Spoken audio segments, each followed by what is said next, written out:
there's one person that immediately comes to my mind. He suffered horrible physical and emotional verbal abuse. Some people like to call the kids juvenile delinquents. They're not. They grew up in extreme poverty.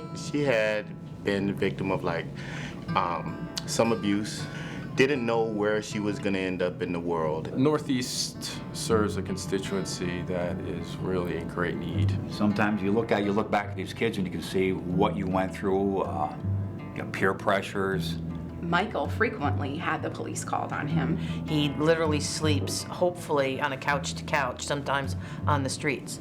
She's about 30 now, and she has her own family, and she's doing really, really well. And also working with them, you see that times are a lot different than when I was a kid. One of the first kids that we had involved in the junior bobsled program, first race he was in, he won the gold medal. He wanted to give me his medal. I think that Michael grew up thinking that there weren't a whole lot of people that cared about him and were going to protect him and keep him safe. You can't judge their behavior. You try to fix it. You know, the day that this job does not become a challenge for me is the day that I won't be working here anymore. One of my seniors, she was so sweet. She sent me a message that said, this would have never happened without your help and support. Michael is a wonderful, wonderful man. He has a beautiful family, beautiful kids. He has his own business. The kids that we serve had a very different childhood than I did.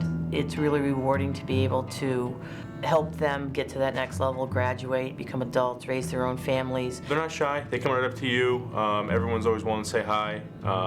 They love seeing new faces that they don't always see all the time. I think it's a really good program. I think Northeast has a very good system. Anybody that walks through the door is walking out with what they need. I was in their lives for a couple of hours, and 6 months later, I see him go on to a different program, and he looks at me and he just smiles. He says, "Hey, I remember you." It melts your heart. And he's just turned into such a nice young man. He coaches at Schenectady High. You know, he's very involved in his kids' lives. I've been here 21 years in this field, and it just, to me, that's the coolest thing, working with children that you can invest in. It makes me think that there's always hope. I see the struggles that Michael had.